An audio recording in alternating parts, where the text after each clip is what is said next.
2025 vai ser uma temporada muito especial, se não uma das mais especiais da história da categoria, considerando a quantidade de gerações diferentes que a gente vai ver competindo na pista. Com Antonelli e o Berman entrando na categoria no ano que vem, a gente oficialmente abre a porta para essa nova geração. E não só isso, mas eles também vão estar disputando contra pilotos como Hamilton e Alonso, que são de 3 gerações atrás deles. E eu não coloco eles na mesma cesta de um piloto como Piastri, por exemplo, porque esses dois novatos vão ter só 18 e 19 anos cada um. E apesar do Piastri ter estreado só em 2023 na F1, ele é 3 anos mais novo que o Verstappen. Então o Oscar meio que só entrou atrasado na F1, a gente pode dizer, mas ainda tá no mesmo conjunto dos pilotos que vem construindo essa última geração. Agora o Berman e o Antonelli são a porta de entrada para essa próxima geração que a gente vai ver disputando o título mundial nos próximos 10 anos. E no caso do Antonelli já pode ser até nos próximos 2. No caso do Berman, apesar da idade baixa, só 19 anos, ele ainda seguiu todo o caminho tradicional, passando pela Fórmula 3, Fórmula 2 e começando numa equipe ali no meio fundo de pelotão. Assim como todos os outros dessa última geração fizeram, com o Max e o Sainz na Toro Rosso,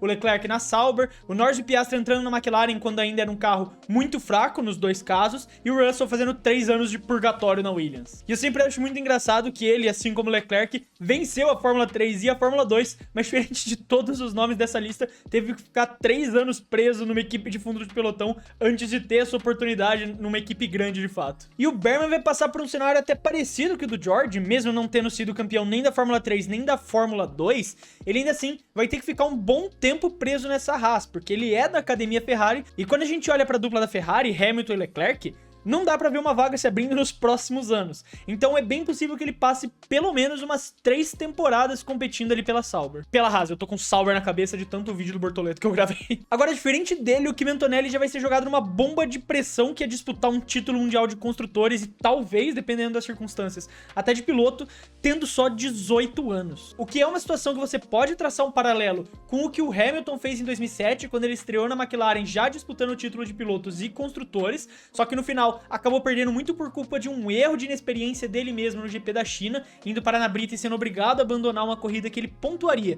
E com certeza, como perdeu por 1 ponto o campeonato, teria feito a diferença. Mas o caso do Antonelli é ainda mais bizarro, porque o Lewis, quando estreou na McLaren, tinha 22 anos. O Kimi vai enfrentar toda essa pressão imensa, tendo pulado direto depois de 1 ano da Fórmula 2, sem ter feito F3. Então essa estreia como um novato numa Mercedes que já tá almejando brigar pelos 2 títulos no ano que vem, soma com um nível de pressão absurda nos ombros do italiano. Porque além de precisar entregar resultados assim que chega, ele também vai ser obrigado a enfrentar os principais nomes das últimas 3 gerações da Fórmula 1. Enquanto o Berman pode se preocupar nesse primeiro ano mais em tentar se adaptar e mostrar o que ele tem de melhor para se adaptar à Fórmula 1, o Kimi já vai ter que enfrentar logo de cara os principais nomes, o melhor que a Fórmula 1 teve para oferecer pra gente nesses últimos anos. Primeiro, a geração do Max Verstappen, onde todos os seus principais nomes hoje estão no auge, sendo o próprio Verstappen. Então a gente tem o Norris, o Piastri, o Leclerc, o Russell, todos sendo capazes de disputar e vencer o Mundial tendo essa oportunidade. E no caso do Norris ainda vai ter um vídeo, ou já teve, porque eu tô escrevendo os 2 roteiros juntos e não sei qual eu vou postar primeiro, discutindo exatamente como, apesar dele ser o mais próximo de ser alguém fora o Max a tentar vencer o Mundial,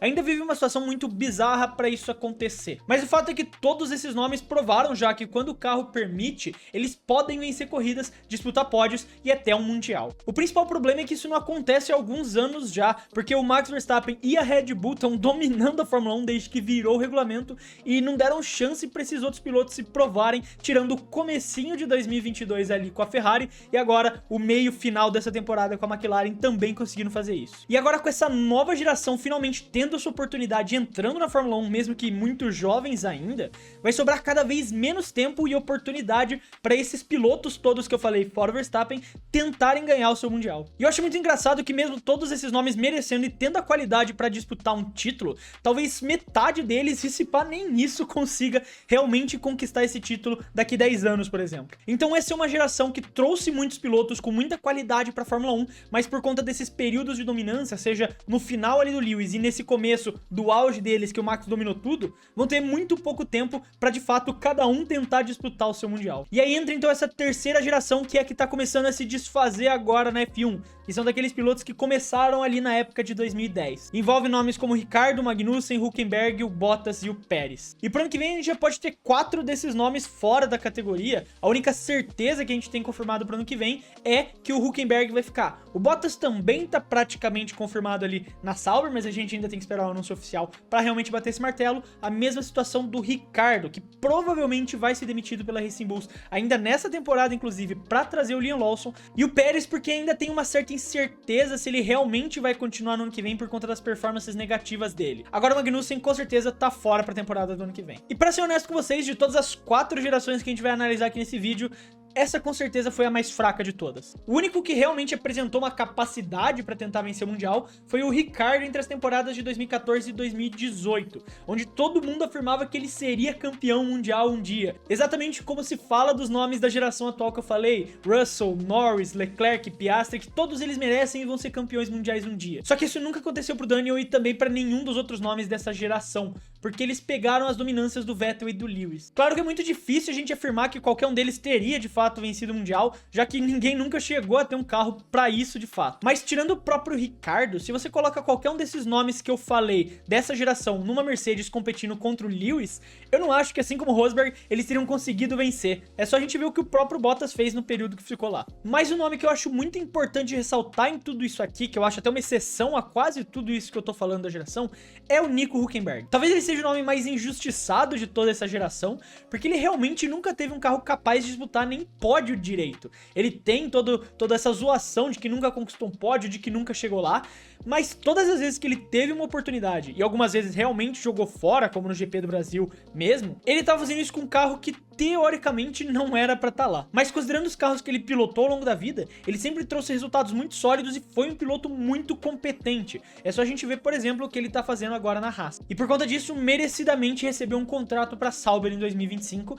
e pra Audi em 2026. Agora, nos casos do Pérez, que ainda pilota um carro capaz de vencer o Mundial, Ricciardo, Magnussen e Bottas, todos eles vão estar fora da F1 nos próximos 2 anos aproximadamente, dando espaço então pra geração do Berman e do Antonelli. Claro que eles entraram na F1 num timing que não favoreceu eles, com certeza. Não tiveram uma máquina capaz de bater de frente com a Mercedes, e a maioria também nunca nem mostrou potencial pra isso. E aos poucos eles vão se esvaindo por não conseguirem mais mostrar o mesmo nível de jogo. O que é completamente diferente da próxima geração, a última geração, que é o que torna também tudo isso extremamente bizarro. O fato da gente ter exatamente essas 4 gerações diferentes no grid. Porque antes desses pilotos de 2010, a gente teve as estreias do Lewis e do Alonso na Fórmula 1. E se a gente levar ao pé da letra, na verdade são 5 gerações diferentes, considerando que o Fernando Alonso estreou na Fórmula 1 em 2001 e o Lewis entrou só em 2007, quando o Alonso já era bicampeão.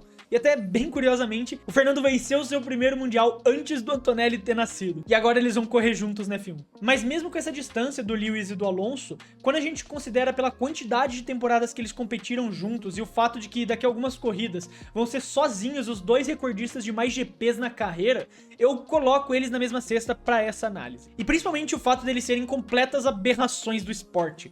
Porque o Alonso mostrou no passado que se tiver um carro, ainda é capaz de brigar por pódio. E o Lewis a mesma coisa quando a Mercedes entregou um carro decente esse ano. Considerando ainda que eles têm contratos bem longos com as equipes de ponta, o Lewis na Ferrari e o Alonso na Aston Martin, principalmente agora que contrataram o Adrian Newey, eles vão continuar disputando na frente. E nesse recorte que eu falei de 10 anos para a geração atual tentar vencer os seus mundiais, não é impossível a gente pensar que o Lewis e o Fernando também acabem sendo campeões e tirem mais oportunidades dos pilotos dessa geração atual, principalmente que eles não mostram nenhum sinal de que estão decaindo de nível. O Hamilton mesmo na temporada do ano passado com a Mercedes, que não foi tão consistente ao longo do ano, conseguiu ficar em 3º lugar no Mundial e quase tirou esse 2º lugar do próprio Sérgio Pérez, que estava na Red Bull dominante. Enquanto o Fernando, em corridas mesmo com o carro limitado que a Aston tinha no final da temporada, como no GP do Brasil, conseguiu brigar de igual para igual com a Red Bull do Pérez. O que mostra como esses 2 monstros, essas aberrações da natureza, ainda tem muito para oferecer na Fórmula 1. E eu acho que isso vai ser interessante porque vai ter uma briga rolando em toda a parte da pista.